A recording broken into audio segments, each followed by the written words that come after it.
Bem-vindos, bem-vindos ao Cultura Cast, um espaço para a gente conversar sobre cultura corporativa e encontrar lideranças extraordinárias. Eu estou aqui com Juarez Zortea. Isso. É Zortea, né? Juarez José Zortea. Juarez José Zortea, um amigo CEO da TransUnion, que vai contar para vocês como é que está sendo esse momento da vida dele, como ele começou.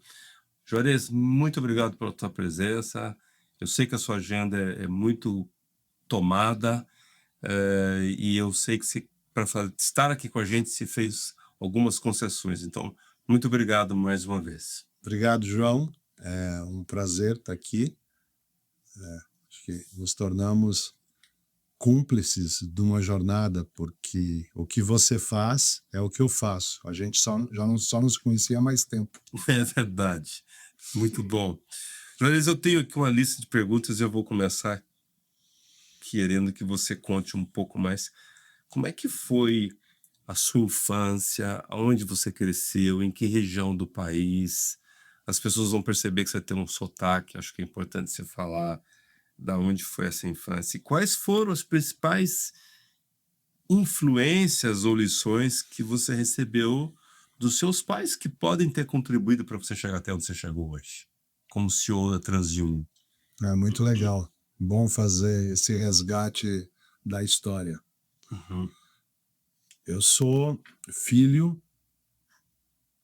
de uma família de imigrantes. Meus avós maternos e paternos vieram da Itália no início do século XX, bem no início, e se estabeleceram na Serra Gaúcha, como muitas famílias, procurando uma nova vida, porque, como a grande maioria dos imigrantes, e no caso do Brasil não é diferente, era gente que tinha uma vida muito difícil na Itália. Fome, pré-guerra, antes da Primeira Guerra, toda uma situação política complicada e, ao mesmo tempo, que eram mão de obra também para colonização, dá para dizer assim, mas, no fundo, esses italianos que vieram para o sul do Brasil, eles tiveram um auxílio, mas o que eles receberam foi uma terra virgem, de mata, e tiveram que fazer tudo desde o início, inclusive as próprias casas. Tinham algumas ferramentas, e aí e com solidariedade, foram construindo a comunidade. Eu já vim depois, eu sou da segunda geração no Brasil, né? Uma família grande de meus avós paternos, né? 10 filhos.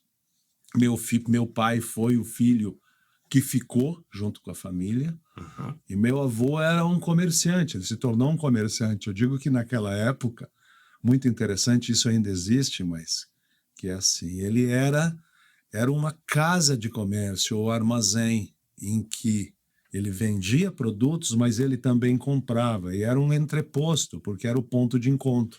Olha. Nas terras dele, ali, que ele doou, tinha a igreja, né? O salão de festas, a cancha de bocha, campo de futebol e a escola, onde eu fiz meus primeiros anos. E que cidade que era? Era interior de Lajeado, hoje emancipou, chama município de Progresso, lugar chamado Cabeceira de Tocas. Santa Catarina ou Rio Grande? Rio Grande do Sul, Rio na Grande. Serra Gaúcha, é. O Cabeceira de Tocas, entendeu? Porque o Tocas, na verdade, é o nascente de um rio que era do lado de casa, né? É.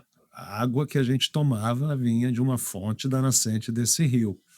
Começou ao pé de uma montanha e era muito interessante, porque as professoras que davam aula na escola se hospedavam em casa. Então era como se fosse assim, a sede da localidade, todos os vizinhos longe, era interior mesmo, né? E a primeira coisa, uma lembrança muito bonita, sim, foi de que eu fui alfabetizado no balcão, né? Eu aprendi a ler e escrever e fazer contas junto com meu avô ali na interação dele com o público, com os amigos, com os clientes, e aprendi muita coisa ali. E ali foi seu primeiro emprego? Não foi um emprego porque eu era muito criança, né? Foram os primeiros anos da minha vida, mas eu já fazia alguma coisa ali, já ajudava alguma coisa, mas eu acho que eu mais brincava e aprendia. E eu aprendi uma coisa muito legal ali com meu avô, que era a interação com as pessoas. Depois eu fui entender que meu avô era criticado porque ele vendia fiado, né? Dava crédito, vendia crédito. Ele dava crédito e recebia em produtos depois, e aí depois ele vendia os produtos, os grãos produzidos, às vezes animais, ele conseguia fazer isso e durante o ano, antes da colheita ou antes da venda dos animais, ele ia adiantando os artigos que precisava, tecido, sal, açúcar, café, Eram ferramentas, secos e molhados. secos e molhados, e ele tinha aquele livro dele em que depois ele fechava a conta. E muitas vezes as pessoas não tinham o suficiente para pagar, e ele deixava, ele não cobrava, ele não brigava, ele continuava vendendo. E eu me lembro de perguntarem para ele por que que ele fazia isso, que ele ia quebrar. Ele disse, mas como é que eu vou deixar essa família Sem. sem passando dificuldade? Eles precisam da gente. Então, eu aprendi uma coisa assim, tudo que a gente faz na vida, a gente faz por alguém. E a gente... Para alguém. E para alguém. E aí fica uma questão forte, né, de que não cabe a individualidade tirando vantagem das outras pessoas. Exato. Então, acho que a raiz da honestidade e de uma relação de valor. E que tem como a gente prosperar ajudando os outros, né? Exato. Juarez, me responde uma coisa. Como é que foi seu primeiro emprego? Então, vamos dizer, o primeiro emprego, já você recebendo dinheiro por aquilo. Depois que nós mudamos, depois que meu avô faleceu, e aí nós mudamos, com 11 anos de idade, nós mudamos para Porto Alegre. E meu pai foi fazer aquilo que ele sabia, que era comércio. Então eu tinha um emprego, dá para dizer assim, que eu ajudava. Eu estudava e de manhã e à tarde eu ajudava meu pai poder sair. E ele teve vários comércios, né? Também dava certo, não dava certo. E eu ajudava, eu atendia o público, eu tinha essa coisa da relação com o Qual era cliente. o comércio dele? É igual ao do seu Ele avô teve, também? ele teve secos e molhados, ele teve fruteira na época, né, depois secos e molhados de novo. Ele teve 4 comércios e nos 4 eu trabalhei, né?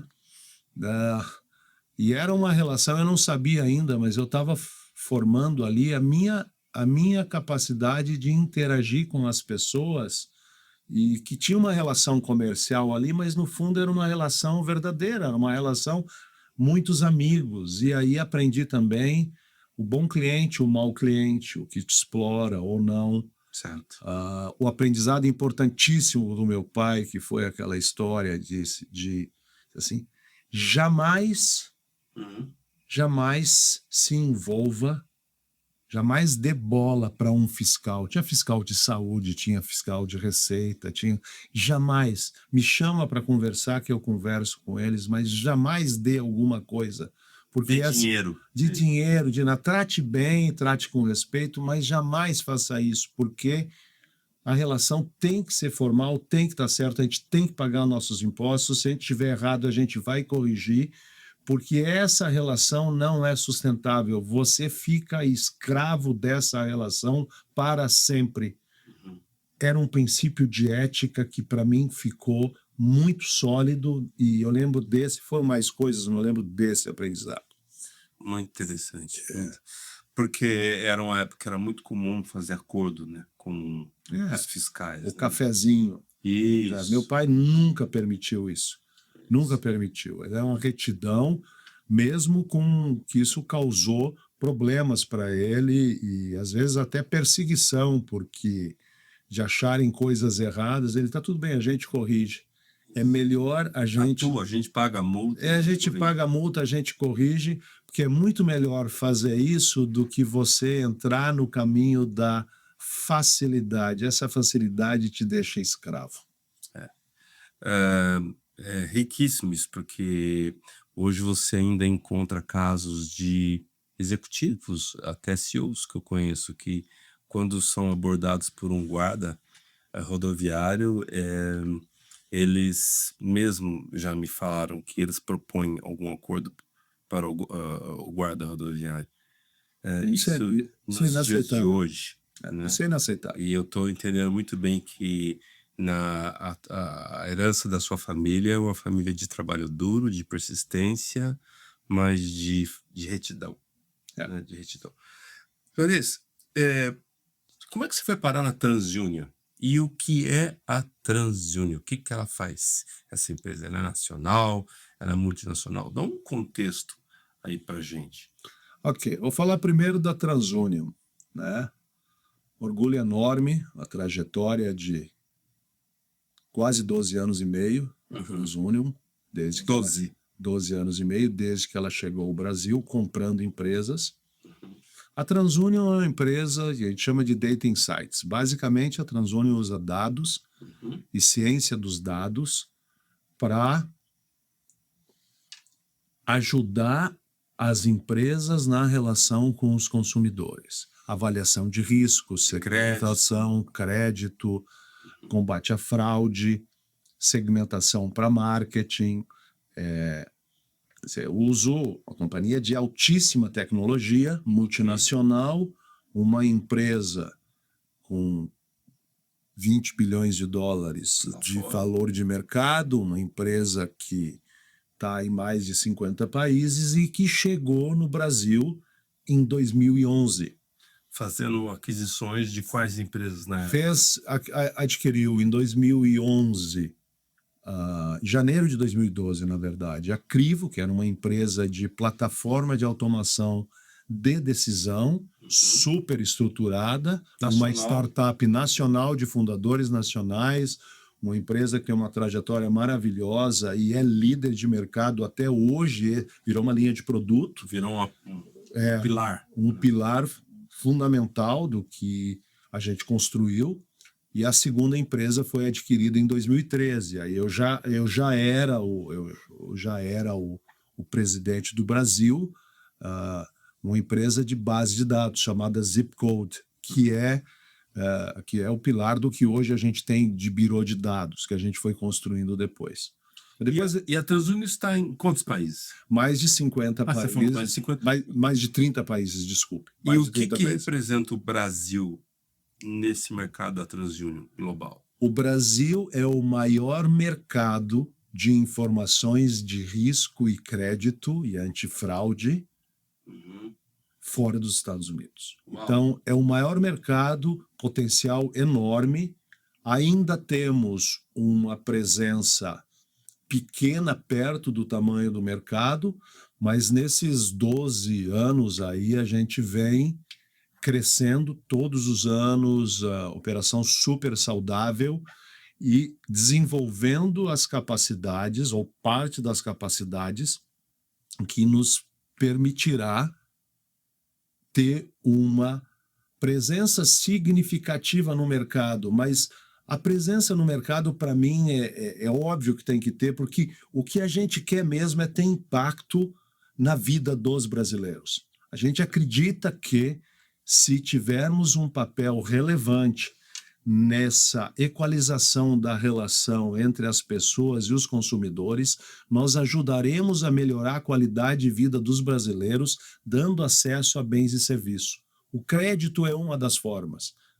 Se você combater a fraude, você também ajuda as pessoas a se protegerem, a separar, né, nesse mundo digital, as pessoas que se aproveitam da ingenuidade dos outros ou são profissionais em explorar o que é dos outros, roubar.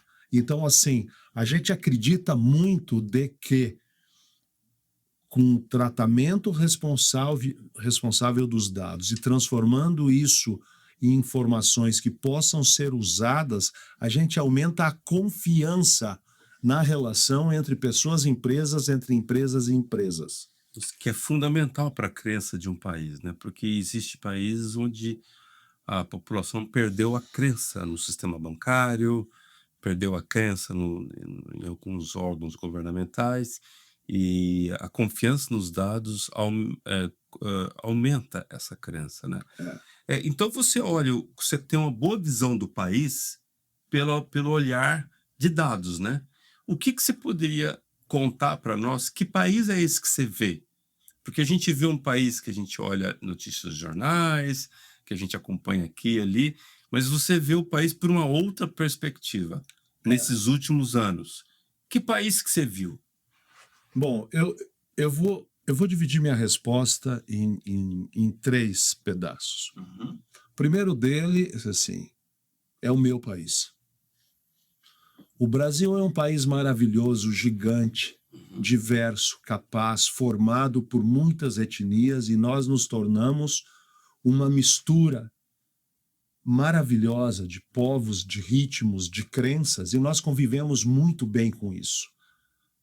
Nós temos um país que não é conhecido pela sua capacidade, pela sua riqueza, e o principal produto disso tudo é o brasileiro. O brasileiro improvisa, o brasileiro do nada ele se transforma, ele é criativo, ele é artista, ele joga futebol, ele cria empresas, ele cria startups.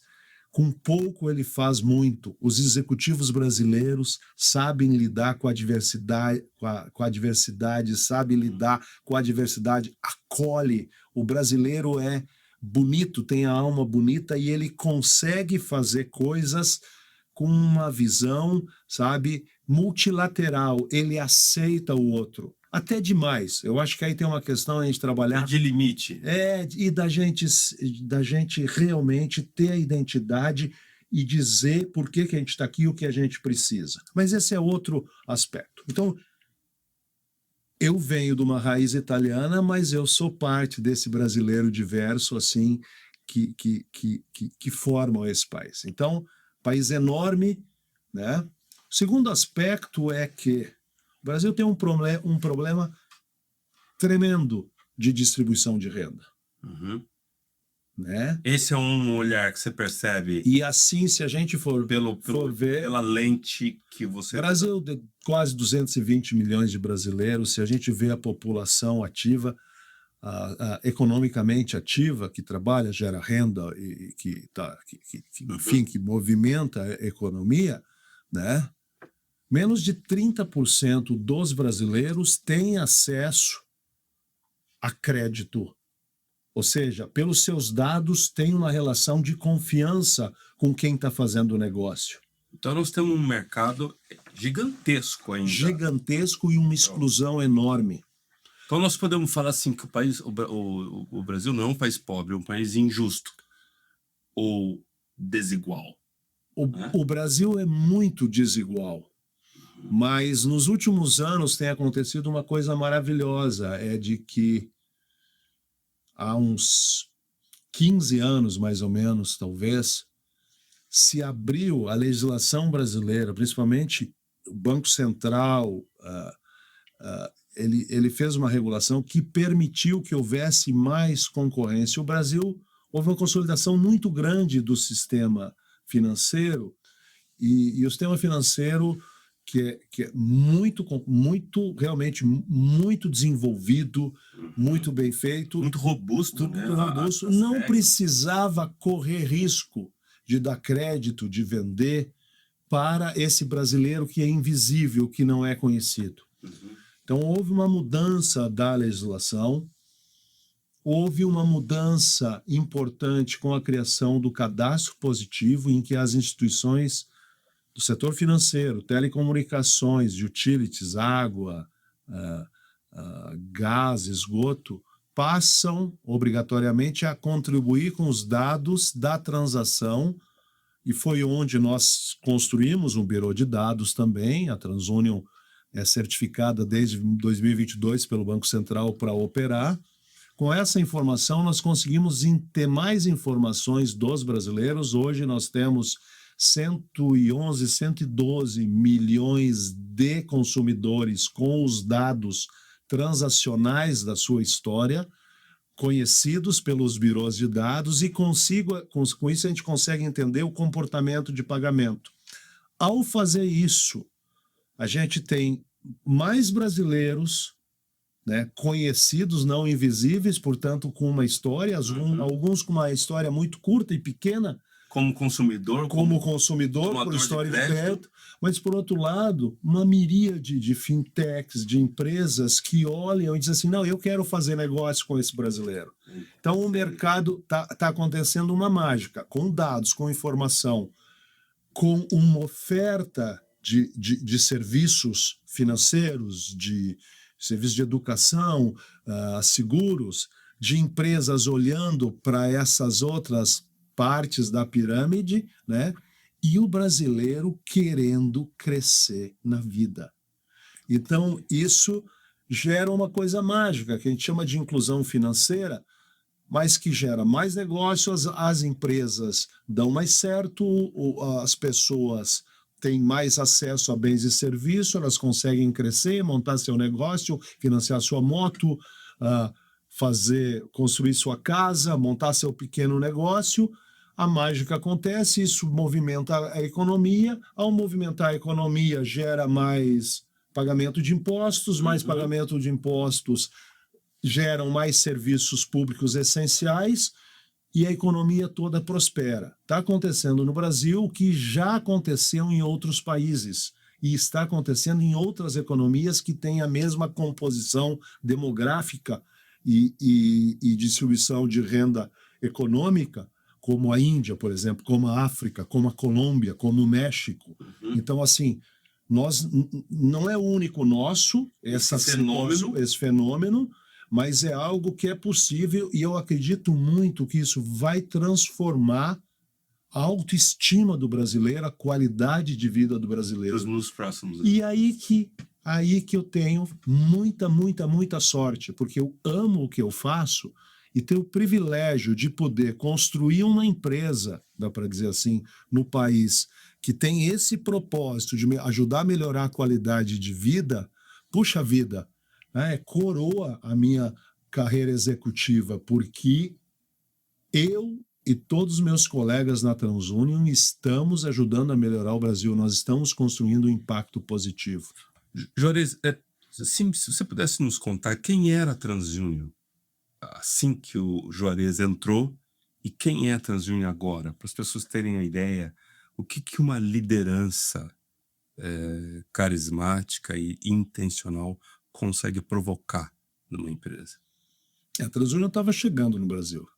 A TransUnion não era, né? Não existia. Não existia no Brasil, ela comprou empresas, ela não tinha operação aqui, e eu vim exatamente para criar essa subsidiária no Brasil, né? Junto com outras pessoas, a gente começou, e era uma coleção de 2 startups locais, 2 empresas locais com culturas diferentes. Então, a gente olhava o tamanho e como olhamos hoje o potencial, o que nós vamos construir. Então, a primeira grande construção, eu acho, era de entender o que produto nós tínhamos, que clientes nós tínhamos. Então, nós começamos a estabelecer uma identidade, não vender produto, mas sim resolver problemas dos clientes, e conseguimos entender isso.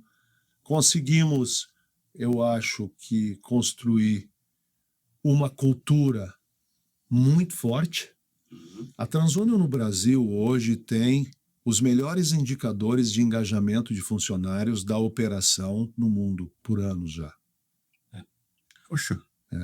Um índice de satisfação dos clientes muito alto. Os clientes gostam da gente, gostam do nosso jeito ético, dos nossos valores, das nossas crenças. Isso já permeia. As pessoas querem trabalhar na TransUnion, a gente atrai talento, né? E isso tudo se deve à liderança que a gente foi formando, as pessoas que a gente trouxe, mas, sobretudo, a gente mirou uma cultura que a gente achava que a TransUnion no mundo estava evoluindo para, e miramos lá, e não no que a TransUnion no mundo era. Então, houve uma evolução, nós buscamos isso, e uma das definições importantes, a TransUnion Global fala que o que ela faz é informação para o bem. Uhum. Nós, no Isso. Brasil, fazemos isso, só que nós transformamos isso em nós vamos ajudar a melhorar a qualidade de vida dos brasileiros através da inclusão financeira, do acesso a bens e serviços, que, no fundo, é informações para o bem. Então, nós fomos construindo essa visão e nós fomos desenvolvendo nossos negócios, a nossa cultura, e nós temos uma empresa feliz hoje no Brasil. Uma empresa que dá resultado financeiro, uma empresa que cresce continuamente, uma empresa que desenvolve novos produtos, que inova, e uma empresa que construiu os novos negócios. Eu falei do birô de crédito, com o advento do cadastro positivo, e nós temos um plano estratégico que nos dá uma possibilidade de fazer escolhas estratégicas para um crescimento sustentável, de multiplicar muitas vezes essa companhia. Ou seja, a plataforma está pronta. É muito bacana ver isso, e quando eu olho para trás onde estava e onde estamos, a empresa tem credibilidade local, tem credibilidade com todos os agentes do país, o Brasil tem credibilidade com a companhia lá fora, e é um dos principais locais ou geografias para a companhia investir, né? Então, eu acho que a minha missão está cumprida. Entendi perfeitamente.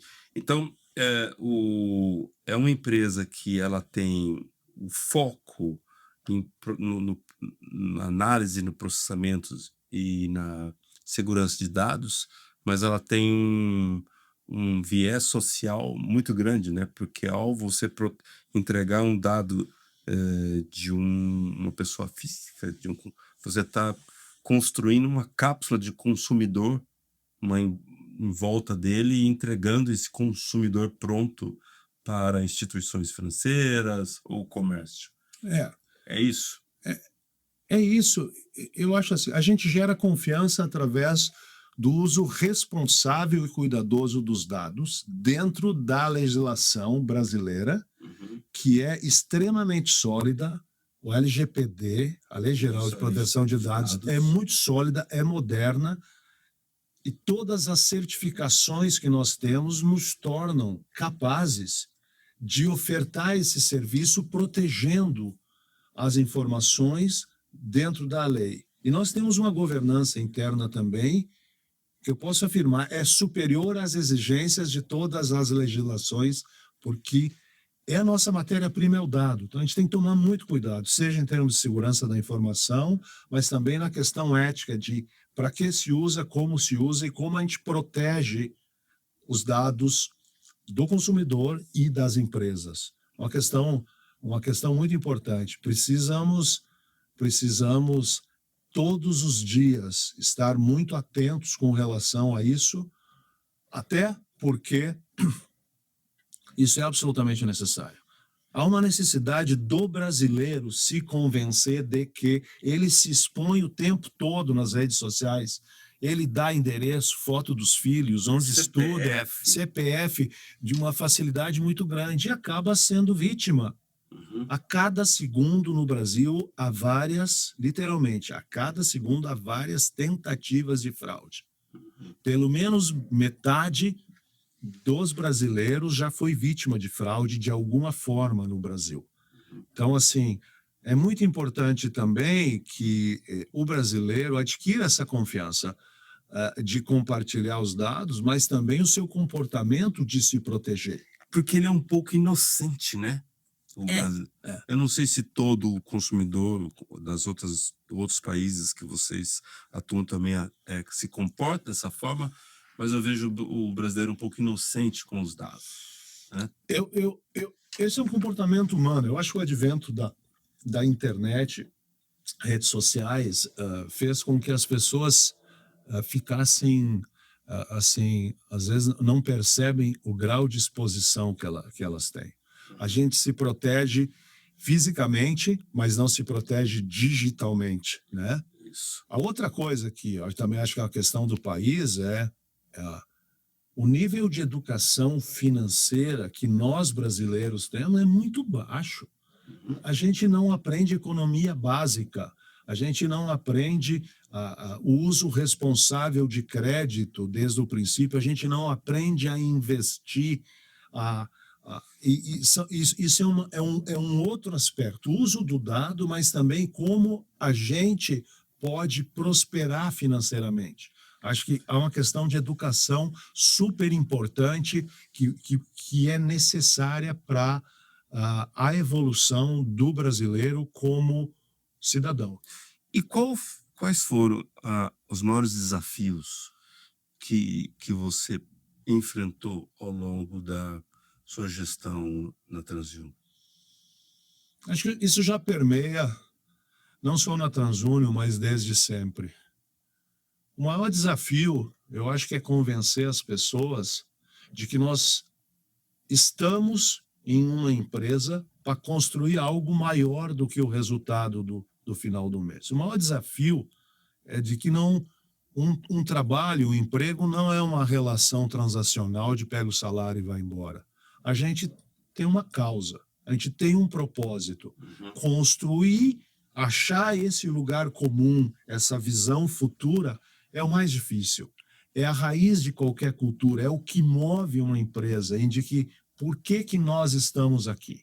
As gerações mais novas vêm com esse negócio, eu quero trabalhar com causa, eu quero propósito, mas também vem com um problema, porque querem as coisas prontas, né? Os outros causam, me dão um propósito, eu vou lá, contribuo e daqui a pouco eu vou embora.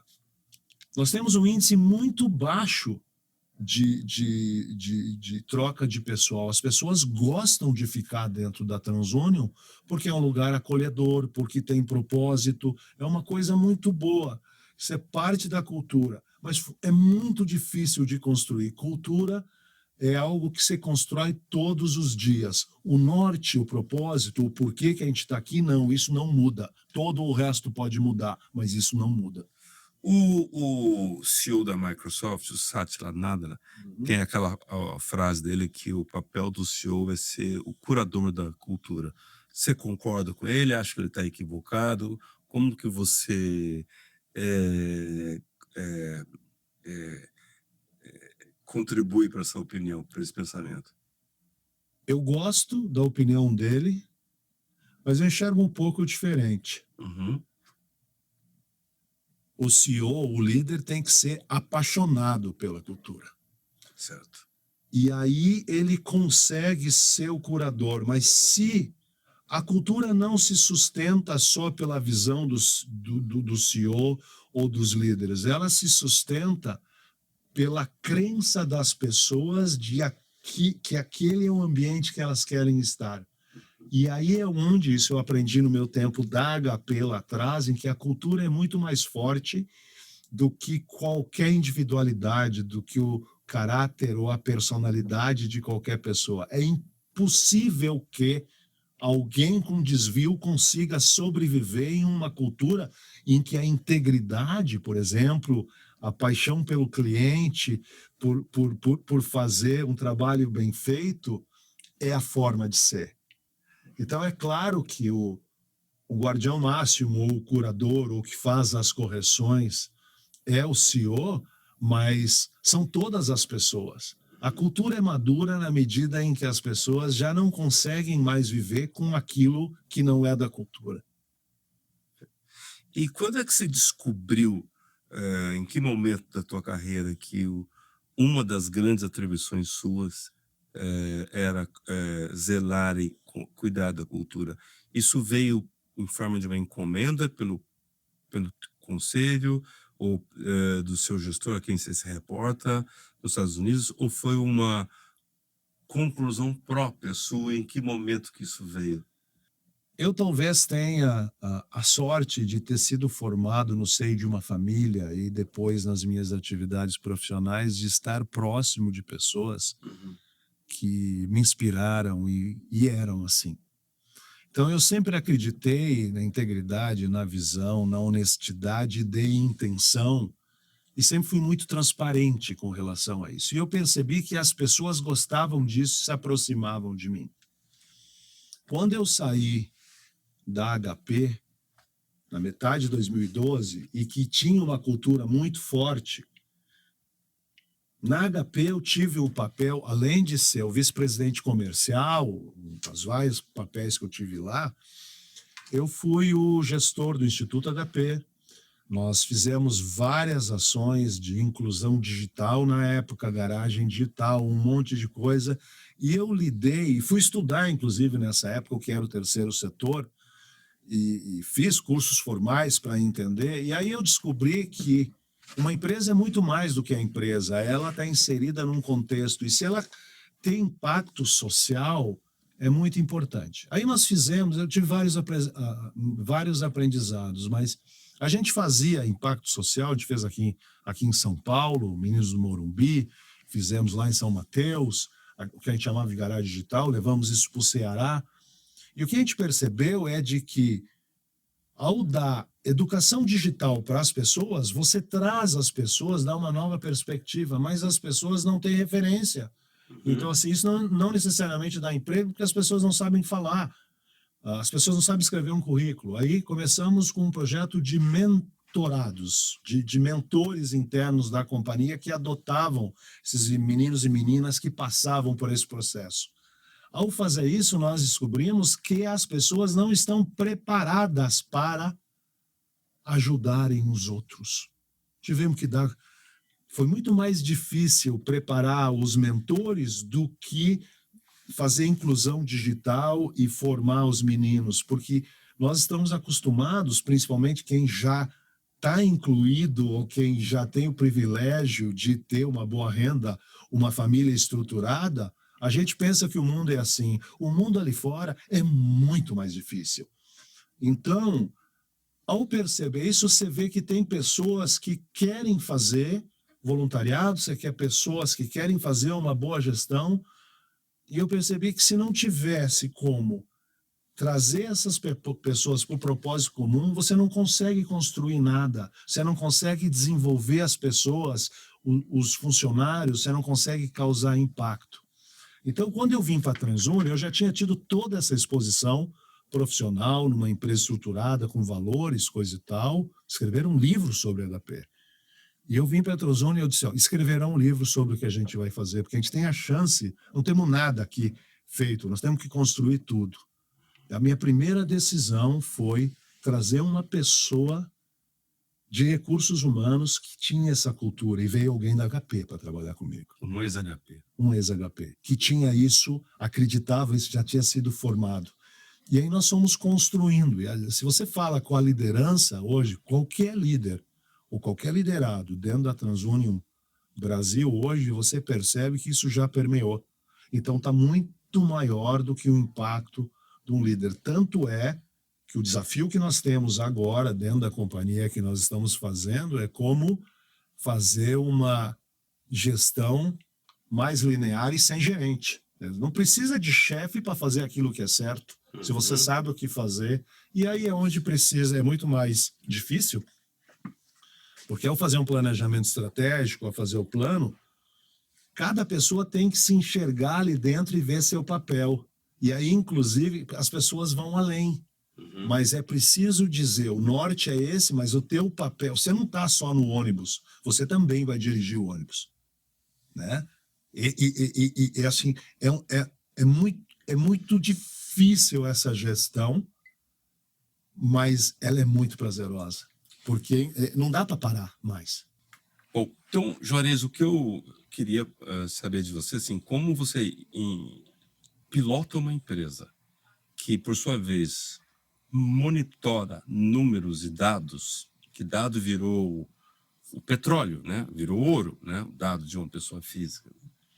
Eu queria saber o seguinte, o que você vê para esse país nosso? Aí você prevê um país que terá seus retrocessos, ou você está prevendo pelo o movimento de consumidores que vocês estão manipulando um crescimento da economia? Qual é a tua percepção? Nós temos dados que, falei de cadastro positivo, mas nós temos dados que só com o cadastro positivo, né, mais de 70% dos consumidores, por ter mais dados, melhoraram sua nota de crédito, seu score de crédito. Ok. Significa que são mais desejados pelas empresas que querem fazer negócio e também têm mais acesso. Então, esse movimento é inexorável. E ele, visualizando o score dele, né? Ele consegue também ter uma consciência maior do papel dele de consumidor, né? E aí é educação. Ele se educa. Ele se autoeduca. Se autoeduca. Antes, o consumidor brasileiro, ele pensava em crédito na prestação que ele podia pagar. Que ele podia pagar. E, às vezes, era explorado com taxas exorbitantes. Hoje, ele vê quanto dinheiro ele tem disponível e o que ele precisa. Faz conta e vai administrando. Embora a inadimplência ainda seja um problema muito grande no Brasil. Precisa ser resolvido isso, mas vai ser resolvido. Mas é maior do que em outros países? É igual? É menor? Qual é a tua percepção? Eu acho quando você compara a TransUnion com os outros países? Como está aumentando a massa de crédito, e o crédito cresce no Brasil entre em torno de 10% ao ano, e está projetado o volume, a massa de crédito, ou cresce nesse patamar, um país que cresce 3%, 4%. Então, você vê que é mais que o dobro do crescimento. Obviamente, vai ter uma inadimplência, mas também tem muito das empresas de usar melhor, selecionar melhor a sua decisão de risco. Mas, assim, eu não tenho dúvida de que o crédito é um instrumento de democratização do acesso a bens e serviços, e ele está crescendo muito. E a consciência do brasileiro também. O brasileiro é empreendedor, o brasileiro quer melhorar de vida. Ele vai melhorar. Nós temos percalços econômicos, mudanças de governo, às vezes as coisas não são, como não é em nenhum lugar do mundo, retilíneas, mas eu enxergo um país muito mais informado. A internet, o Brasil tem uma das maiores penetrações de conexão digital do mundo. O brasileiro está informado, ele tem o mundo na palma da mão, o smartphone está aqui. Então, é acesso à informação, brasileiro informado, sábio, vem o bem e o mal também aí, está tudo disponível, mas a essência do brasileiro é boa e é de progresso, e vai acontecer.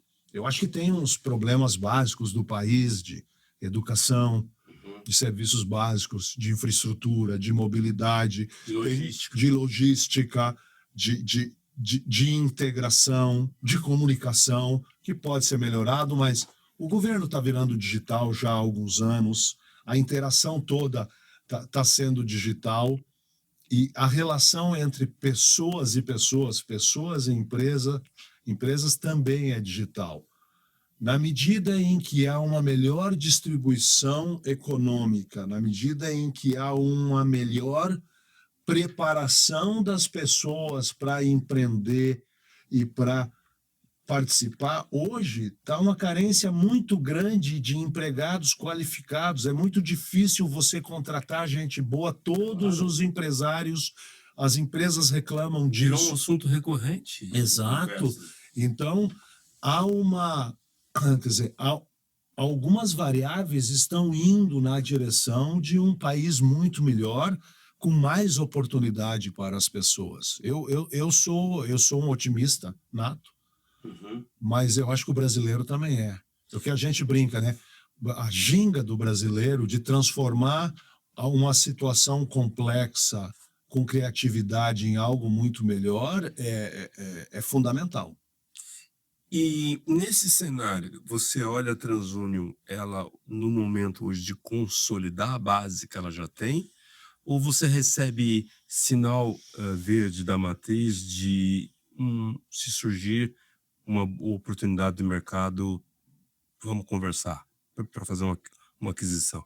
Como é que você vê esse apetite da empresa? Olha, a empresa vai continuar crescendo no país. Ela vem crescendo, ela vai continuar crescendo, e ela tem potencial para ser muito maior, para ter uma representatividade muito maior, e aí olhar as oportunidades que tem. Eu tenho certeza disso, e de que o caminho, a próxima fase da TransUnion é exatamente crescimento. Tanto é que eu encerro a minha participação na TransUnion como o principal executivo no Brasil e eu vou continuar ajudando a TransUnion exatamente nesse caminho de identificar essas oportunidades de desenvolver novos negócios no país. Exato. Você tocou num ponto interessante, que é esse momento seu atual, né? Você está exatamente nesta semana encerrando, né, o teu momento na TransUnion. Aliás, ontem, né? Foi o último dia, é isso? Ontem foi o último dia no escritório. Estamos gravando. E essa transição foi feita por você, né? Você foi o protagonista desse movimento. Sim. Foi você que fez esse desejo. E esse desejo não está motivado por ir para um outro desafio corporativo. Você decidiu cuidar da tua vida pessoal. Não é isso? Nós vamos falar disso daqui a pouco, mas eu queria que você falasse o seguinte: como é que foi essa despedida do seu time? O clima foi de já vai tarde, ou você acabou recebendo feedbacks afetivos que você nunca tinha imaginado? Foi uma preparação, né? A gente vem falando abertamente com os funcionários desde junho de 2024, de que fomos preparando a minha saída e essa transição. Lidando com a verdade, é muito melhor. Você primeiro avisou quem? Teu time ou a matriz? Não, isso foi combinado com a matriz. Com o seu chefe? Com o meu chefe. Como é que ele chama, por sinal? Todd Skinner, pessoa maravilhosa. A base dele é Miami? Ou não, ele tá baseado no Canadá, mas ele faz a gestão de toda a área internacional da TransUnion, menos os Estados Unidos, né? E como é que o Todd recebeu a notícia? Foi algo combinado, porque nós já vínhamos conversando, o acordo era de que eu avisasse antes. Então, quando chegou a hora, eu avisei, a gente trabalhou nisso, a gente estruturou e fomos executando, né, esse processo. E quando então tudo acertado, a gente foi conversando, avisamos as pessoas estavam já preparadas, a gente já vem fazendo a gestão. É um processo longo, é difícil, porque a gente assim, pô, vai acabar, e aí a minha vida inteira foi sendo responsável por uma empresa e de repente eu decido que eu vou fazer outra coisa. Eu tomo a decisão de tomar o meu futuro na minha mão. Eu disse assim, eu vou encerrar esse ciclo para começar outros. Como eu sou muito focado, apaixonado por que eu faço, não tenho como ter vários interesses ao mesmo tempo, profissionalmente falando, e mesmo pessoal, porque isso consome muito, né, do dia a dia, né? Mas o que eu estou recebendo das pessoas é uma coisa maravilhosa, assim, não... Todo o feedback das pessoas, claro, tem aquela história da perda, puxa, não vamos estar mais próximo ou não, depois as pessoas vão percebendo que é uma relação em que eu saio melhor e diferente pelo que a gente construiu junto, então eu já não sou mais o mesmo Juarez que entrou, muito pelo contrário, e as pessoas também já não são mais as mesmas pessoas. Ou seja, meu DNA foi alterado, mas das pessoas também. Mas fica o carinho. Então tem histórias assim maravilhosas. A gente ainda essa semana teve um get together que a gente chamou, é basicamente abraçar a galera, né, que tá junto, tá no escritório. A gente fez um happy hour no escritório e falando com as pessoas, vieram me contar histórias de como a vida delas foi transformada e como atos no dia a dia pequenos que eu não tinha nem tinha percebido, só sendo eu mesmo autêntico, eu fiz mudança na vida das pessoas, melhorei. Você pode dar um exemplo pra gente?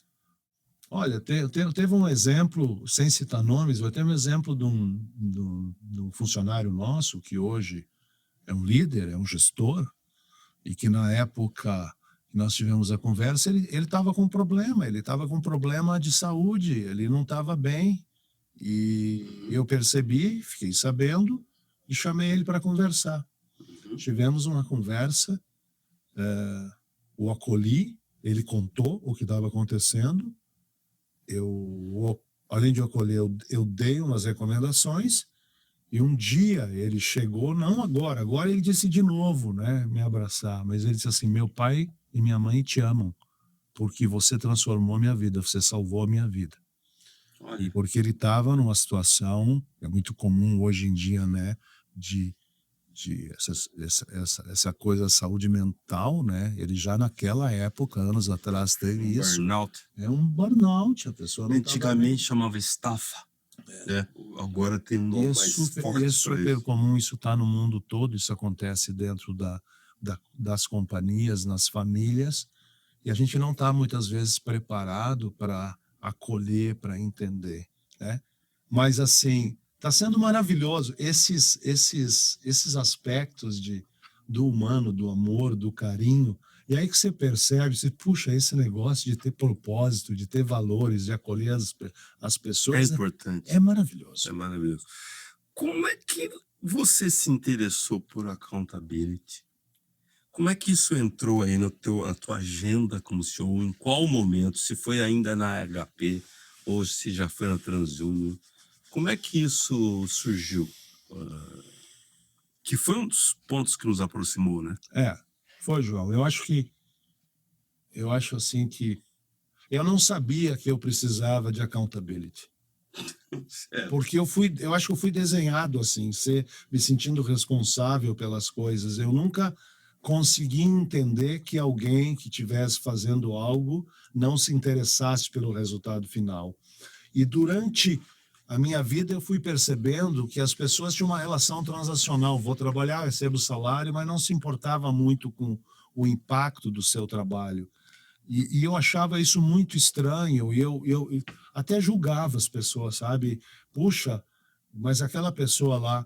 Muita gente, claro, que não se compromete, você acaba trocando. Então eu via muito fácil de ver isso em área comercial, sabe? Porque o resultado é tão fácil de medir que as pessoas fazem ou não fazem o número é mais fácil, mas as pessoas que não têm uma métrica tão clara, né? Você percebia a pessoa que é o profissional de estar no meio, nem uma coisa nem outra. Isso me incomodava muito. E eu já há anos que eu vinha buscando, eu disse, puxa, como é que a gente faz isso? Então, até que eu fui descobrindo algumas coisas de que, primeiro, você ter um norte, ter um propósito era importante, ter valores, você se cercar de liderança capaz era importante, de trabalhar na confiança. Mas aí eu sempre tive uma coisa, desde o meu início na TransUnion, eu tenho um negócio chamado Papo com o Presidente. Todos os meses a gente reúne 10, 12 pessoas de diferentes hierarquias e áreas, a gente fala duas perguntas só. A pessoa se apresenta, conta algo pessoal e duas e é perguntas. presencial isso ou online? Sempre presencial. A gente chegou a fazer online durante a pandemia, mas era muito mais um acolhimento, sabe? E eles se inscrevem ou você que os convida?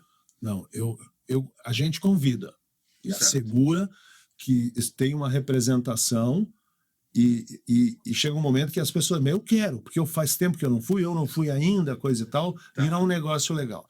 Que era a minha forma de ouvir, além da hierarquia, porque eu estava desconfiado que tinha um problema de liderança. Uhum. E não da qualidade da liderança, mas da efetividade da liderança. Então, eu sempre ouvi muito as pessoas. E quando você traz pessoas novas da empresa, mais velhas, de áreas diferentes, se você tem uma relação de confiança, que confiam em mim, você vai ouvindo as pessoas. E vinha uma coisa das pessoas, fazia uma pesquisa dizendo assim, as pessoas dizendo assim, a minha área, o meu gestor é maravilhoso, mas a outra área não é comprometida. Uhum. Né? Eu faço o meu trabalho, mas a outra área não faz. Aí quando a gente fazia as pesquisas, isso aparecia também. Quando as pessoas me diziam também.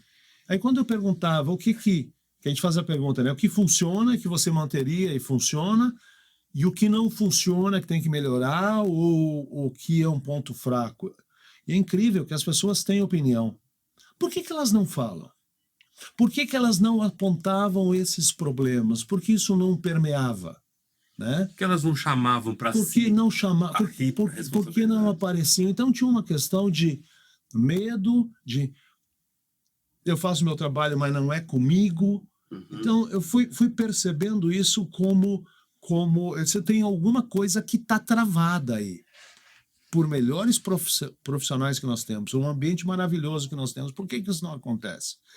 Isso me incomodava. E eu disse, pô, nós precisamos fazer algo, nós temos algo de efetividade e liderança, efetividade e liderança. Então, um dia eu me toquei que, assim, não adianta ter efetividade de liderança se você não tiver pessoas que também querem ir além. Então, precisa ter uma conversa sobre isso. Precisa colocar isso claramente. Então, precisa, primeiro, assegurar que o topo da liderança saiba que isso é a nova forma de trabalhar, que eles se comprometam e realmente deixem claro, que levantem a barra para as pessoas e consigam, eu com os meus diretos com os próximos, e os próximos com os próximos, e assim toda a organização, de responder 3 perguntas, que é óbvio, né? A pessoa sabe o que ela tem que fazer? Ou seja, tem clareza nos papéis. Clareza no papel e responsabilidade e no que se espera nas expectativas? Ela sabe fazer? Ela está preparada, ela tem as ferramentas, elas têm os recursos. Terceiro, ela quer fazer. Se numa relação, qualquer relação dentro da empresa, essas 3 perguntas não forem feitas, você não conseguir medir e entender, você não consegue fazer gestão de performance. Você não consegue dar. E aí você percebe que tem muitas pessoas que, por não serem desafiadas, por não ter o papel claro, elas deixam o potencial delas, jogam o jogo do não é comigo, vou fazer a minha parte. Isso. Por outra forma, elas também olham para pessoas que estão jogando o jogo e vê que não acontece nada com as pessoas. E a pessoa diz, puxa, então aqui nessa empresa não se valoriza a contribuição de verdade. Uma coisa é o que se diz, outra coisa é o que é. Quando você começa a ter essas conversas verdadeiras, você consegue ir, e aí é muito do brasileiro também. O brasileiro responde pesquisa positivamente. Sim. Mas ele reclama no corredor. Ele não gosta de desapontar. Não. E ele não gosta de conflito. Conflito saudável, no sentido de dizer o que tem que ser dito. Porque aí ele se expõe. Porque há uma cultura nas empresas também de punir quem levanta problema. Aí quem levanta problema acaba ficando responsável por resolver o problema. E os outros, né? Tá ali o CDF. Ele quer aparecer, quando na verdade, autenticamente, tem alguém preocupado. Então a gente, em crescer, em fazer com que a companhia cresça. Aí as pessoas, quando a gente não faz isso, a gente mata os talentos, a gente não deixa com que as pessoas cresçam, né? Então, assim, com visibilidade, ninguém quer ficar mal na foto. Verdade. Né? Então, aí eu percebo, nós precisamos fazer algo e começa com os líderes. E aí, quando nós chegamos nesse programa de Accountability contigo, João, maravilhoso, está sendo uma experiência. Que, aliás, a gente fez várias iniciativas. A gente começou com o C-Level e você, e depois nós fizemos com toda a liderança, né? E o C-Level participou novamente, sim, de carteirinha ali. Todos. De corpo e alma. E agora começou uma rodada online, né? Para todos. Aliás, já começou, né? Já começou. É muito legal que na chamada, no e-mail, no convite que foi feito, tá escrito lá assim, né? Não é um treinamento de accountability, né? É a nossa nova maneira de trabalhar. Que é uma coisa que eu falei lá no início. Isso. E ontem eu estava no escritório, uma pessoa veio me falar assim, isso não é um treinamento, é a nossa nova forma de trabalhar. Que legal. Juarez, eu vou aqui fazer a nossa última pergunta, que eu acho que é muito importante as pessoas saberem, que é essa transição que você está fazendo da tua carreira, você decidiu interromper uma trajetória de sucesso como CEO. Em outras palavras, você está dizendo não a dinheiro, né? E o camarada hoje em dia, para dizer não para dinheiro, ele precisa ter ou juízo ou ele é maluco, né? E você está fazendo isso por um motivo, que eu sei, que você já me contou, que eu gostaria que você contasse para as pessoas. O que é que está fazendo você decidir dizer não para sua empresa e seguir o seu caminho? É um privilégio poder tomar a decisão de protagonismo na vida e das próximas fases da vida. Eu já faço isso há mais tempo. Eu já vinha me preparando há mais tempo, mas a gente fica postergando porque eu sou apaixonado pelo que eu faço e essa transformação e gostaria, tenho energia, tenho visão, tenho capacidade, tenho respeito, tenho respaldo para continuar fazendo essa transformação, mas eu me dedico integralmente. Novembro de 2023, quando nasceu o Noah, nosso primeiro neto, na maternidade eu disse, esse é o gatilho para mim fazer o encerramento desse ciclo. Eu não quero que aconteça na minha relação com o Noah aquilo que aconteceu com os meus filhos pequenos, que eu não tive o tempo de acompanhar a primeira infância, tudo isso. Eu quero ser vô. Eu quero curtir mais a vida. Eu quero cuidar de alguns projetos pessoais. E quero continuar ativo. Quero alimentar meu networking. Quero estudar mais. Eu quero desenvolver Contribuir com as empresas. Contribuir com as empresas. Eu quero continuar fazendo impacto, mas não tocando o dia a dia. Você ser o principal executivo de uma empresa tem muitas responsabilidades sobre resultado, sobre agente, sobre compliance, sobre cliente, sobre receita. Todos os dias você tem a agenda cheia e você relega coisas importantes. Eu sei onde estão meus amigos, mas eu não os vejo. Eu quero estar mais tempo com a minha família. Eu quero ter a disciplina de cuidar melhor da minha saúde física, mental e espiritual. Eu quero evoluir como pessoa, eu quero causar impacto em outras áreas, eu quero voltar a ter maior relevância em ações de impacto na sociedade. Tem tanta criança precisando de ajuda, tem tanta gente passando necessidade e tem tanta gente boa fazendo. E a minha capacidade de gestão, a minha visão e a minha capacidade de agregar pessoas por causas que é uma competência que eu tenho, que eu aprendi a fazer, é algo inato meu, mas que eu desenvolvi, eu tenho essa experiência, eu quero causar impacto. E aí eu tenho a felicidade de tomar essa decisão, de fazer essa gestão, de sofrer esse processo. É muito difícil você abrir mão e dizer, agora meu filho cresceu e eu vou largar ele para a vida, vai e voa, né? Mas fica aquele sentimento, sabe? Pô, eu estou perdendo algo, e quando na verdade você vai e diz, puxa vida, agora então vai ter outra liderança e qual vai ser meu papel? Tá na hora de eu me recolher também de algumas coisas, para poder, inclusive, ter. Eu vou continuar próximo da TransUnion, desenvolvendo uma agenda de negócios, de crescimento, mas fora. Acordar de manhã, não tenho mais o dia a dia, aquela agenda pesada. E agora eu vou curtir umas férias. Eu preciso de um processo de desmame, né? De tirar as coisas. De descompressão. Descompressão digital, da ultra conexão, para depois fazer escolhas também.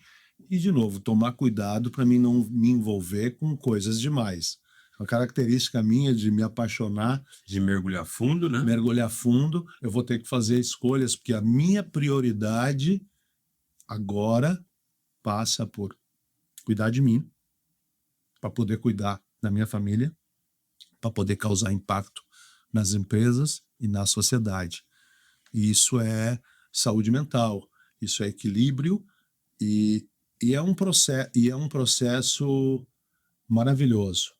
Você veja, gente, vocês já viram muitas entrevistas e podcasts de CEOs que acabaram de assumir a função, assumir o papel.